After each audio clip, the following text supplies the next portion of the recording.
En primer lugar, Gran Caribe para nosotros es el gran barrio en donde estamos todos. O sea, aquí estamos hablando mucho de globalización, se habló mucho de la forma en que evolucionó el transporte, la crisis, la pandemia, cómo nos pegó las cadenas de suministro, cómo fueron afectadas la logística. Pero al final del día yo sí no he escuchado que se hable acerca del barrio. Para mí ese Gran Caribe es el barrio. Y por eso primero voy a hablar un poquito acerca de lo que es la asociación, lo voy a hacer muy rápidamente, para que veamos, ¿verdad?, que ese Gran Caribe es los vecinos más cercanos. Y los vecinos más cercanos que a lo largo de toda nuestra historia tenemos muchas cosas en común. Ese Gran Caribe al que nos referimos, que está bajo la Secretaría de la Asociación, incluye diferentes grupos. Uno de ellos es precisamente el de CARICOM, que quizás es el más sonado, el más reconocido, que son la mayoría de los países de habla inglesa. Los estados de Centroamérica completos, muchos aquí presentes, y casualmente ahora que hablé de los de CARICOM no vi muchos presentes. El de los grupos de tres, de los cuales uno de los más importantes es Colombia. Aquí tenemos México, Colombia y Venezuela. El grupo de los no agrupados, algo como suena medio cacofónico, pero que al final encuentra a Cuba, República Dominicana y Panamá.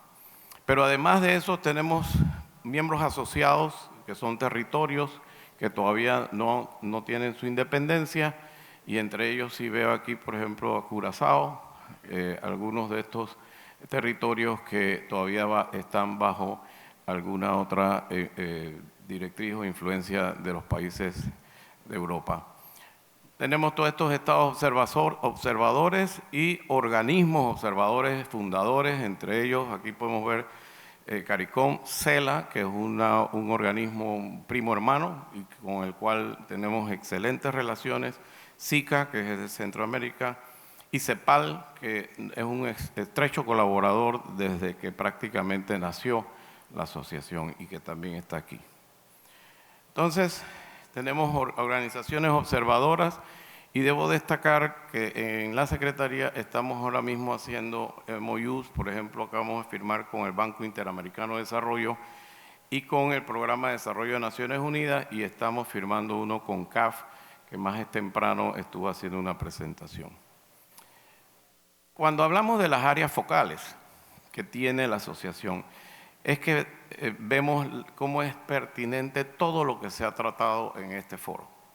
Aquí estamos hablando de comercio, estamos hablando de transporte, estamos hablando de turismo, estamos hablando de reducción de riesgo de desastre, estamos hablando de cambio climático. Todos esos temas se han tocado. Y precisamente nos toca a nosotros de la Secretaría hacer algo que se invocó más temprano hoy, y es ver cómo los países, ya no solamente el sector privado, no solamente las autoridades portuarias, sino también los países establecen políticas públicas y desarrollan los planes que les permitirán en efecto integrar comercio, transporte, reducción de riesgo, cambio climático y también transformación digital, que es una de las herramientas claves para que esto se pueda dar. Y en el tema de los Objetivos de Desarrollo Sostenible, el lema típico y que nosotros hemos acogido en la Secretaría es que todos somos importantes y nadie se debe quedar atrás. Esto quizás queda no tan claro, porque muchas veces los países lo vemos de una manera individual, pero ya cuando lo vemos a nivel regional o a nivel global, entonces podemos ver que a menos que en estas circunstancias de crisis hagamos las cosas de manera solidaria y todos resolviendo el problema común, no se va a poder resolver. Y en este sentido, yo le añado algo que escuché en una canción de un músico cubano que siempre me ha gustado, se llama Polo Montañés, y es que eso se da porque no van lejos los de adelante si los de atrás se van. Esa es una realidad que tenemos nosotros de tomar en cuenta. No podemos seguir pensando desde el punto de vista individual en la solución de los problemas, porque cuando el vecino no los ha resuelto, eso eventualmente se desborda, como estamos viendo con el tema tan delicado de la migración, porque tenemos esa discontinuidad, esa región que está tan heterogénea en todo sentido y que evidentemente esos brotes sociales después se pasan a otros países a través de la migración y generan también los problemas sociales que ya conocemos. Entonces, vamos a ver un poquito la importancia de ese Gran Caribe para que veamos que tiene un potencial muy grande. Estamos hablando en el caso de la asociación de esta cantidad de países miembros, que son 25, pero también veamos la población que representa. Entonces, no podemos tampoco estar pensando que esto es algo chiquito. Somos una región importante desde el punto de vista de población y desde el punto de vista económico. Entonces tenemos que ver cómo podemos trabajar en conjunto. Pero como bien lo dije, es una asociación que congrega países que son heterogéneos. Heterogéneos en el sentido que hay algunos muy pobres, hay algunos más o menos, hay algunos de ingreso mediano alto y hay otros de ingreso alto. Nos toca, ¿verdad?, de alguna manera ver cómo hacemos una cámara de compensación desde el punto de vista de solidaridad y de apoyo en lograr que todos, como bien lo dije anteriormente, lo hagamos juntos y no se quede ninguno atrás. Porque tenemos una región que ya de partida ha tenido un problema muy serio a lo largo de su historia. Tenemos una región que ha caído en la trampa de la productividad, en el sentido que tenemos una baja sofisticación tecnológica, baja integración en las cadenas globales de valor y predominantes en los MIPYME, que eso no es malo, pero siempre y cuando los MIPYME funcionen dentro de clústeres, que al final de cuentas le generen valor a nuestras cadenas y a las cadenas globales. La trampa de vulnerabilidad social que nos acompaña a todos los países, ¿verdad?, que tenemos una clase media vulnerable. Y en esta circunstancia de la pandemia, esa clase media es la que más ha sufrido. Y ahí es donde empieza a haber un problema serio en temas de poder mantener la paz social. El principal activo que tiene cualquier país es la paz social. Entonces, tenemos también la trampa de las bajas capacidades institucionales de parte de los gobiernos, que tienen que ver con débiles capacidades técnicas, operativas y políticas de las instituciones públicas, baja moral tributaria y fiscalidad débil, que vamos a ver un poquito más adelante, y la trampa ambiental. Señores, tenemos unas estructuras y procesos productivos con altas emisiones de carbono, agotamiento de recursos naturales y baja tecnología. Pero desde el punto de vista logístico, el reto es inmenso, porque es una región sumamente dispersa y que el único medio de conectar esa región y esos países es el mar. Nosotros tenemos entonces que prestarle una especial atención a estrategias logísticas y marítimas que nos permitan llegar a esa conectividad, porque al final del día el mercado, que es el que usualmente domina en la industria naviera y determina que ir a países solamente buscando la rentabilidad, a muchos de estos países sencillamente no les llegan las suficientes navieras con la suficiente frecuencia. Es una región que está llena de puertos. O sea, aquí el CEPAL, yo recuerdo cuando ha hecho análisis y ha dicho, hay un excedente portuario, o sea, hay excedente de capacidad portuaria, pero es precisamente porque cada uno de estos países, tamaño grande, mediano o chico, tiene sus aspiraciones de mejorar el comercio a través de desarrollo de infraestructura. Como decía, todas quieren ser reinas, en este caso todos quieren ser hubs, pero eso no puede ser. Solamente se va a dar el hub en donde exista la suficiente demanda y en efecto haya una ubicación estratégica. Entonces tenemos que hacer una estrategia logística en donde los que van a ser hub desarrollen lo mejor que puedan su capacidad de ser hub y los demás que en efecto funcionen con sus capacidades adecuadas para sus respectivas demandas. Tenemos líneas que están atendiendo a este sector, pero son líneas cuyos propósitos fundamentales es manejar las importaciones de la región, porque eso es prácticamente lo que se da aquí. Es una región que tiene una alta dependencia del turismo y por lo tanto lo que vamos a ver son importaciones que provienen de Estados Unidos principalmente para distribuir en toda esta región y casi siempre con un problema de direccionamiento. La mayoría de los servicios vienen en una sola dirección, entonces es muy difícil que haya conectividad entre los países, una conectividad intrarregional, porque sencillamente las navieras no están haciendo el servicio en la dirección contraria. Y hay pocos países que por su propia naturaleza y demanda son los que están atendiendo a las navieras más grandes. Y desde ese punto de vista son en efecto los que están llamados a ser los hubs. O sea, ese tipo de comprensión y entendimiento hay que hacerlo llegar a través de esa estrategia marítima y logística regional. Pero tenemos ahora mismo la crisis que ha venido entorpeciendo la vida tanto social, la parte familiar, la parte económica, la parte profesional, todo lo ha afectado. Y en esa crisis vemos que ahora ya tenemos una nueva cepa. Y esa nueva cepa, en efecto, ahora todo el mundo está viendo si va a servir la vacuna que tenemos para poder estar inmunizados contra ella. El hecho es que mientras el tema de la vacuna no se resuelva, todo lo que hemos hablado de comercio, de recuperación, del turismo, todo eso está estancado. Y eso lo vemos porque precisamente la cadena de suministro sube y baja y que genera todos esos congestionamientos debido a los shocks que genera el cierre de un país. El cierre económico de un país lo que termina haciendo precisamente es extrayendo mucha más carga en un momento dado y eso lo que va a permitir es que continúe precisamente esa crisis. El efecto principal ya lo hemos visto a través de las olas en el tema del comercio. Aquí escuchamos a CEPAL haciendo una proyección a futuro indicando que próximamente se va a dar una mejora. Y reitero, la mejora solamente va a depender de que no cerremos nuestros países nuevamente.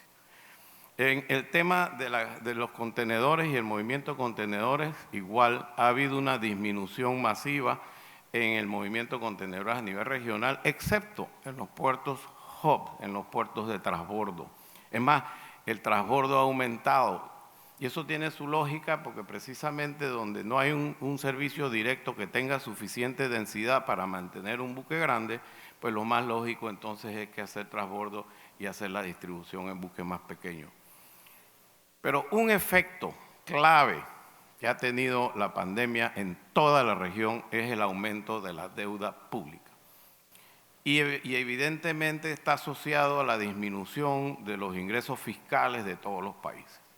Entonces lo que estamos viendo son países debilitados desde el punto de vista de capacidad financiera para emprender inversiones. Y ahí es donde tenemos que pensar creativamente y buscar la forma de que a través del mecanismo de asociación público-privada que se presentó en la presentación del BID y del CAF, logremos hacer esas inversiones de todas maneras. Pero para eso, los países tienen que uniformar su normativa. No todos los países tienen la misma normativa con respecto al desarrollo de APPs. Y tenemos el tema de que los países están ya adictos a estar solamente tratando de las exportaciones hacia a los países más grandes. Y eso definitivamente que contrarresta el poder nosotros desarrollar a la región. Nosotros tenemos una región en donde solamente el 10% es el comercio intrarregional que se mueve desde los puertos. En un momento en donde hay dos elementos clave aquí que quiero mencionar. Uno de ellos es precisamente el hecho de que la globalización se orientó a establecer la planta productiva en China. Entonces, esa globalización orientada a la planta productiva en China tiene ahora dos problemas. Cada vez es más difícil planificarla y desde ese punto de vista es que vienen estos problemas de congestionamiento en los puertos y también el tema de las emisiones. Entonces, esos dos problemas nos generan oportunidades a nivel regional para desarrollar lo que aquí se ha hablado durante todas estas sesiones del nearshoring, para poder atraer mucha de esa capacidad productiva de la región. Porque en efecto, esas olas que se dieron en el tema de las cadenas de suministro, en donde al final de cuentas muchos productos se tuvo que desperdiciar y que han generado esos shocks de los cuales ya se han hablado en cuanto a costos de flete, ¿verdad? Ya nos han indicado la UNCTAD, por ejemplo, que tenemos un problema serio por los próximos años. Esto no es algo que se va a resolver en el corto plazo. Pero entonces mencioné el tema turismo, pero el tema turismo es quizás el que más ha sufrido, porque aquí sí se dieron todos los elementos de crisis que lo afectan, la tormenta perfecta. Se dio desde el punto de vista ambiental, social y desde el punto de vista político, relacionadas con la salud, tecnológicas ahora con los ciberataques y económicas. O sea que la industria del turismo sí es una industria que para poder recuperarse, y lo escuchamos ahorita con el tema precisamente de los cruceros, no va a ser fácil y no va a recuperarse de la manera que muchos esperaban que se pudiera dar. Esto es una gráfica que han visto antes del impacto que ha sufrido la región en términos de turismo para el Caribe. Y todo eso depende principalmente del tema de las vacunas, y esto es un cuadro relativamente reciente de la forma en que están ahora mismo las vacunas. Esto ha aumentado no muy significativamente, si la vemos a la semana pasada, todavía vemos la disparidad, porque el problema viene de la disparidad. ¿Dónde se da la cepa nueva? En donde hay mucha gente que no se ha vacunado. Entonces, precisamente, vamos a continuar recibiendo olas de diferentes cepas, precisamente porque no existe una distribución y una aplicación de vacuna de manera homogénea. Entonces, nosotros tenemos que ver, y este cuadro nada más voy a irme al final, porque la crisis y la génesis del problema la conocemos todos. Pero las soluciones que son en las que debemos de trabajar, está el desarrollo e implementación de normativas sobre la competencia, lo que está haciendo Estados Unidos y que lo hemos escuchado con el Federal Maritime Commission, lo que está haciendo Europa, lo que está haciendo Asia. Esas son medidas que tienen que tomarse desde el punto de vista regional, porque al final de cuentas lo que se está dando muchas veces en este oleaje de especulación, subidas de precios, que al final de cuentas no necesariamente tienen su sustento. El caso de contratos de servicio para las pequeñas y medianas empresas se ha mencionado aquí. Hay empresas que han estado decidiendo por chartear el buque. Y nosotros entre las soluciones que estamos pensando que debemos de llevar adelante es también hacer algo por ese lado. La UNCTAD el 15 de diciembre va a ser una reunión muy importante sobre estos temas. Y al final es la transformación digital que se ha tratado hasta la saciedad aquí, pero que cuando nosotros vemos cómo estamos a nivel de país, la disparidad es inmensa. Aquí se ha hablado de lo que hay que hacer a nivel del puerto, aquí se ha hablado a nivel del comercio, pero también se ha hablado de dónde están las aduanas, dónde está el resto de la cadena de suministro en la parte oficial, en la parte gubernamental. Y precisamente de lo que nosotros estamos hablando en la asociación es de buscar elevar el nivel de los países para que en efecto lo que dijo aquí Carlos Urriola se pueda lograr. Y lo que dijeron anteriormente, que todas las plataformas sean homologables. De nada sirve que un puerto haga una cosa y como él dijo, otro puerto encuentra que es más sexy hacer otra. Entonces la integración regional enfrenta complejos desafíos y aquí pongo los riesgos y los podrán ver en la presentación si ustedes se las vamos a hacer disponibles. Vamos a hablar más bien es de las oportunidades. La primera es fortalecer el papel de organismos multilaterales porque precisamente está en nuestras manos a través de toda la membresía y de todos, ¿verdad?, los consejos de ministros. En la asociación estamos planificando una reunión de jefes de Estado en abril, en donde vamos a llevar un nuevo plan de acción con toda una cantidad de programas y de acciones donde cada país formará parte de ellos. Estrategia de transporte y logística regional que incluye una transformación digital, aumentar el alcance y buscar economías de escala, porque cuando tenemos países muy pequeños, ¿verdad?, necesitamos esas economías de escala a través de aglutinar la demanda, promover las asociaciones públicos-privadas para el desarrollo de infraestructura y servicios, y ya estoy cerca de terminar, porque precisamente esa es un área en la que la asociación está tratando de desarrollar e innovar, ¿verdad? Porque lo que tenemos nosotros, y este es el mapa ya un poquito el que presenté anteriormente, pero donde se encuentran los hubs naturales, porque los hubs naturales siguen las rutas navieras principalmente de esos buques más grandes. Entonces nosotros tenemos esos hubs naturales que es en donde están moviéndose los buques de estas navieras que mencioné posteriormente. Lo que nosotros tenemos que hacer es encontrar la forma de dar servicios a las áreas que no tienen ese nivel de densidad. Entonces, una de las ideas, estamos haciendo conjuntamente con CEPAL, la evaluación técnica y económica para la implementación de servicios de ferry en el Caribe Oriental, bajo el concepto de una APP multinacional. Aquí también se mencionó por parte de CAF el concepto de una APP multinacional. Es innovación, pero precisamente lo que nos lleva en estas circunstancias es a hacer, como dice, pensar fuera de la caja. Nosotros tenemos de alguna manera que incorporar en la conectividad a muchos de estos países que por su tamaño y por su poca demanda, poca población, ahora mismo no tienen los servicios adecuados. Aquí esos son algunos de los que hemos analizado desde el punto de vista de costo, pero que para llevarlos a hacer una APP terminaríamos nosotros, ¿verdad?, con una convocatoria a nivel multinacional. Por eso es las reuniones que estamos teniendo con el BID, que estamos teniendo con CAF, que estamos teniendo con BCIE, con el Banco Mundial, porque sabemos que para poder hacer algo de esta naturaleza se necesita algo un poco más colectivo que lo que pueden hacer uno u otro banco. Estamos en ese plan de acción incorporando toda la parte nueva de la economía azul, porque precisamente para poder nosotros estar hablando de mejor control de los océanos y mejor adaptación al cambio climático, nosotros tenemos entonces que emprender muchas de estas acciones en nuestro plan.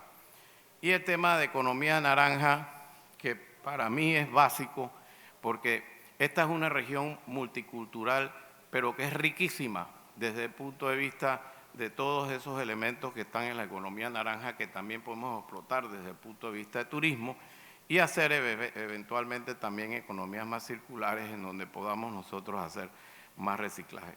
Y con esto termino porque al final de cuentas, el reto principal, y que creo y quiero hacer aquí una felicitación precisamente a la Sociedad Portuaria de Cartagena, porque aquí ellos han hecho un folleto que lo muestro porque al final pienso que todos los puertos, que toda la actividad logística debía de estar haciendo este tipo de cosas, analizando su trabajo y llevándolo a esos objetivos y a ese cumplimiento de esos logros que al final son los que van a permitir que en efecto nadie quede atrás.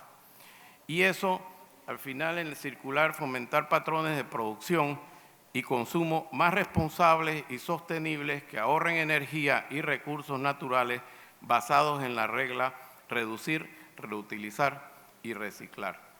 Y nuestros objetivos estratégicos en la asociación que estamos llevando a esa cumbre de jefes de Estado están alineados en estos 5 elementos que son principalmente la recuperación y precisamente la adaptación con respecto al tema de cambio climático. Porque lo que tenemos por delante es poder no solo reconstruir, sino reconstruir mejor, más seguro y más fuerte. Muchas gracias.